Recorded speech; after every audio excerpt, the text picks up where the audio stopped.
وضو کے فرائض میں نے آپ کو بتائے تھے کہ 4 فرائض ہیں۔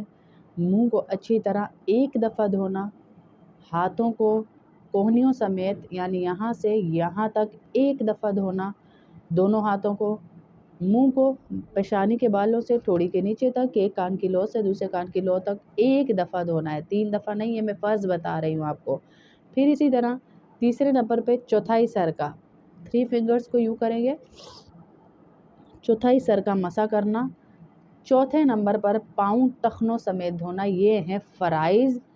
کس کے فرائض ہیں؟ وضو کے۔ اگر آپ یہ فرض پانی کی کمی، سردی، سفر کسی بھی وجہ سے کر لیں گے تو آپ نماز بھی پڑھ سکتے ہیں، قرآن بھی پڑھ سکتے ہیں، سب کچھ ہو جائے گا۔ اب میں بتا رہی ہوں وضو کی سنتیں کہ وضو کی سنتیں کتنی ہیں۔ سنیے گا ذرا وضو کی سنتیں، ان کو ادا کرنے سے کامل طریقے سے وضو ادا ہو جائے گا۔ وضو کی سنتیں، جس وقت بھی آپ وضو کریں ان سنتوں کا خیال رکھیں۔ وضو کی نیت کرنا، مثلا یہ کہ نماز کے مباح ہونے کے لیے وضو کرتا ہوں، بسم اللہ الرحمن الرحیم پڑھ کر وضو شروع کرنا۔ بعض روایات میں وضو میں بسم اللہ اس طرح آئی ہے، بسم اللہ العظیم والحمدللہ علی دین الاسلام، یہ بھی پڑھ سکتے ہیں، یا صرف بسم اللہ الرحمن الرحیم بھی پڑھ سکتے ہیں، دونوں طریقے سے صحیح ہے۔ دونوں ہاتھ کو پنجوں تک دھونا، دونوں ہاتھوں کو آپ دھوئیں گے پنجوں تک، یعنی یہاں تک آپ دونوں ہاتھ دھوئیں گے، پورے پنجوں تک دھونا۔ مسواک کرنا، مسواک نہ ہو تو انگلی سے ہی دانتوں کو صاف کر لینا، مسواک نہیں ہے تو آپ انگلی سے بھی دانتوں کو صاف کر سکتے ہیں۔ 3 بار کلی کرنا، سنت بتا رہی ہوں، وضو کی سنتیں ہیں یہ 18 سنتیں ہیں۔ 3 بار ناک میں پانی چڑھانا، 3 بار ناک چھنکنا یعنی اچھی طرح سے ناک کو صاف کرنا۔ ہر عضو کو 3 مرتبہ دھونا، سارے عضو کو 3 مرتبہ دھونا۔ چہرہ دھوتے وقت داڑھی کا خلال کرنا مردوں کے لیے ہے۔ ہاتھوں اور پیروں کو دھوتے وقت انگلیوں کا خلال اچھی طرح سے کرنا۔ سر کا مسح کے ساتھ کانوں کا مسح کرنا۔ سر کا مسح کر رہے ہیں، جب یہ میں سنت بتا رہی ہوں، فرض میں نے آپ کو بتایا تھا اتنا مسح ہوگا، اور سنت میں یہاں سے پورا مسح کر کے ساتھ ہی کانوں کا بھی مسح کر کر آپ واپس آئیں گے۔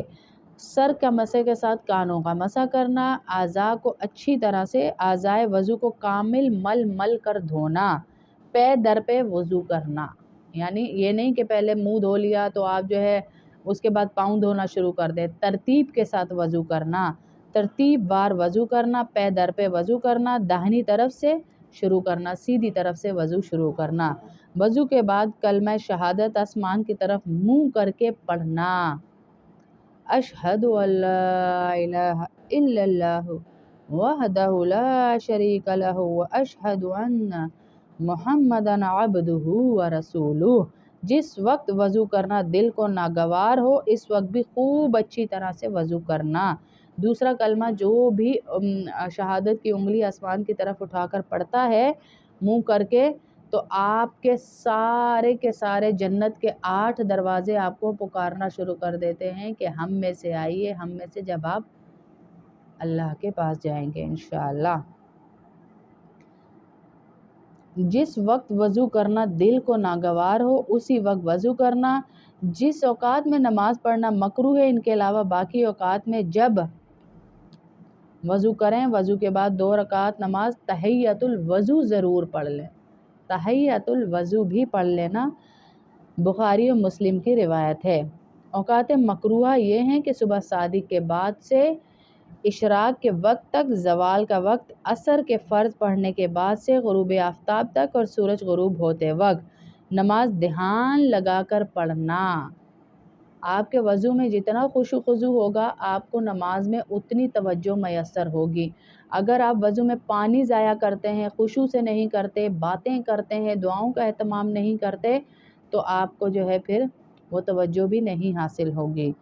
تحیۃ الوضو کے بعد اپنے گناہوں کی معافی مانگنا۔ آپ کو یاد ہوگا ایک صحابی کا تذکرہ آیا تھا کہ اللہ کے نبی صلی اللہ علیہ وسلم نے جنت میں ان کے قدموں کی آہٹ سنی تھی، تو پوچھا تھا کہ تم ایسا کیا عمل کرتے ہو؟ انہوں نے کہا ہر وضو کے بعد تحیۃ الوضو یعنی 2 رکعت نماز نفل پڑھتا ہوں میں تحیۃ الوضو کے نام سے۔ ہر وضو کرتے وقت مسواک کرنا سنت ہے، اور مسواک ایک بالش سے زیادہ لمبی نہ ہو اور انگلی سے زیادہ موٹی نہ ہو مسواک جو ہے۔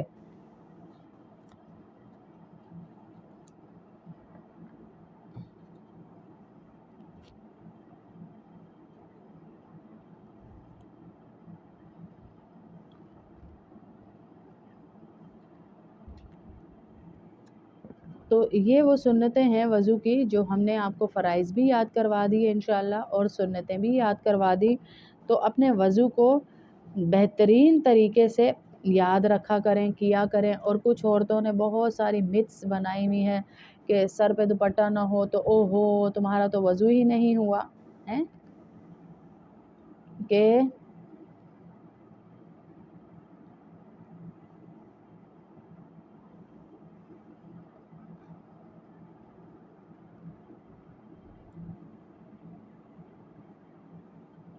سر پر دوپٹہ نہیں ہے تو تمہارا وضو ہی نہیں ہوا، تو ایسا کچھ بھی نہیں ہوتا ہے۔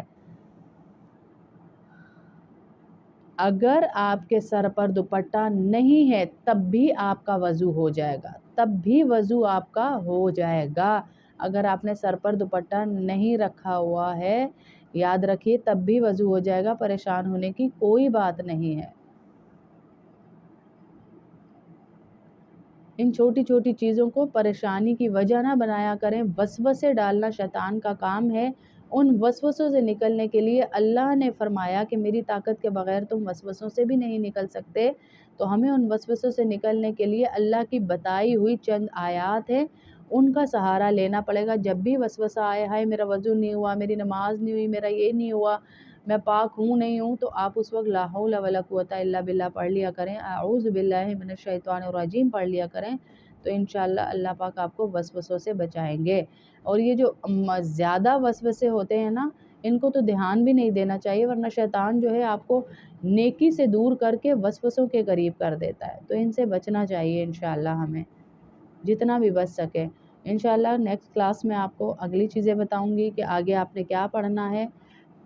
جب تک کے لیے اجازت دیجیے، السلام علیکم ورحمۃ اللہ وبرکاتہ۔ پھر بھی آپ کو کچھ بھی پوچھنا ہو تو آپ مجھ سے ان باکس میں پوچھ سکتے ہیں، اور درود پاک کی مجلس میں اپنا نام لکھوائیے۔ 1.25 کروڑ دفعہ درود پاک جمع کیا جا رہا ہے، اللہ کے نبی کو ہدیہ بھیجا جا رہا ہے، اور منت مانی گئی ہے کہ اللہ سب کی پریشانیاں تو دور کر دے۔ ہم 1.25 کروڑ کا ہدیہ بھیجیں گے انشاءاللہ درود پاک کا۔ جو اپنی پریشانیاں اللہ سے حل کروانا چاہتا ہے، دنیا سے تو کبھی نہیں حل ہونی جی، یہ پریشانیاں کبھی نہیں بننی، یہ پریشانیاں کبھی نہیں حل ہونی، اس لیے اللہ سے اپنی پریشانیوں کو حل کروائیے، اور اللہ رب العزت کے نبی صلی اللہ علیہ وسلم کی شفاعت کا ذریعہ بھی بنے گا، رحمتوں کا ذریعہ بھی بنے گا انشاءاللہ۔